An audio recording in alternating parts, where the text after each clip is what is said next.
Create a niche brand home. Now that you have a clear idea of what your niche is going to be, the next step is to build a home for the brand you will be creating for that niche. Pay attention to what I just said. I said that you will be building a brand. I did not say business, and I definitely didn't say website. Unfortunately, a lot of online entrepreneurs think that once they've discovered a niche, they just need to build a website or a business. Wrong. If you don't build a brand, it's only a matter of time until your business stagnates or flat out fails. You have to build a brand. This is what people will gravitate to. This is what people will build an organic community on. You have to build a brand. Otherwise, you're just simply pushing information as a commodity. That's a losing game. The best that you could offer is content and information. You really don't have much of an advantage because your visitors can get that elsewhere. In fact, your competitors probably have been around far longer than you. There's really no good reason for them to go to you for content when they can find that stuff somewhere else. You need to build a brand. Your brand is a set of values that your community and targeted audience would associate with your business. That is your brand. Build a niche brand website. The first thing that you're going to work on is your website. This is going to be the home of the brand that you manage to build through all the content that you distribute all over the internet. All that branding has to go somewhere. All that effort has to lead to a specific place on the internet, and this is your website. Do not ever confuse your website with your brand. Your website is just an expression of your brand. It is not your brand. When putting together the specifications for a website, understand that you're trying to create an experience. Think of building a website as something like setting up a nightclub. When you're setting up a dance club, nightclub, or some sort of social destination, you're looking to set up an experience. Because if you just set up a club that serves alcohol and plays loud music, you've set up something generic. You've set up something that people could experience pretty much everywhere. There has to be something that's different about your brand. This is called your unique selling proposition.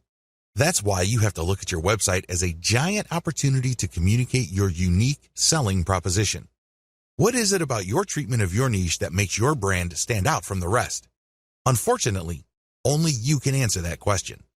Once you have set down the design parameters of your website, again, these must be intended to create some sort of unique experience. You should then select design parameters for graphics that communicate your niche identity. You should also look at getting graphics design that highlights your brand identity. All of these flow together.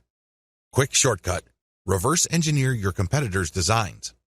The biggest problem with creating a niche brand home is that it's too tempting to come up with something that you think is awesome or hot. You're more than welcome to brainstorm, but let me tell you, 90% of the time, whatever you come up with will fall flat. It turns out that you don't see eye to eye with your customers. The better approach would be to study what your competitors are already doing and focus on what they have in common. The reason they have certain design elements in common is that they resonate, at some level or other, with your target audience. They would not share those common design elements if they didn't speak to your audience's needs. You use that as a preliminary starting point. This is a safe spot for you to start your niche brand home design on.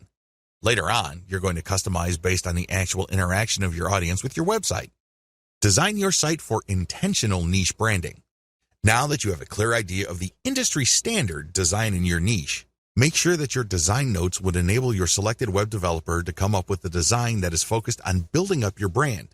At the very least, it must be easy to read. People shouldn't be intimidated by large blocks of text or impossibly small fonts. Again, studying your competitors and checking out the common design elements can give you a tremendous head start.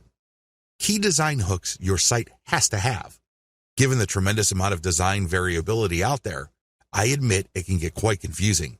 However, of all the different options available, your website must have 3 hooks that will enable you to get more traffic, more engagement, and possibly more income. Social media shareability. Make sure that your website is designed for easy sharing. This goes beyond just having Facebook share buttons all over the place. That's a given. What I'm talking about is when somebody decides to share your content. The Facebook user looking at your content would see a well-formatted and highly attractive preview of your content. This means a really nice-looking header graphic, well-formatted teaser text, and other features. This is the key to shareability on social media. You have to remember that the majority of Facebook users actually scroll through their timeline. They don't really read everything that appears on their timeline. This is why your content, when shared on social media, must jump out at viewers. This increases the likelihood that they would click the share button after they feel that they've scanned enough of your content. Mobile responsiveness. As I mentioned above, the majority of people consuming online content use mobile devices. This is why mobile responsiveness is non-negotiable. It doesn't matter how big or how small the screen of your users is. The version of your website that they see must be the best version of your website. Otherwise, you'll lose them. They'll pick some other competitor whose site looks much better. Mailing list responsiveness. You have to also incorporate your mailing list to your website design. This should not be treated as an afterthought.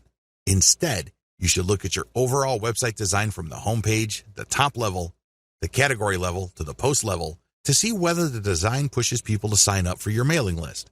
Your mailing list is one of the most important conversion devices on your website. Don't take it lightly. Make sure it's built into your website's design.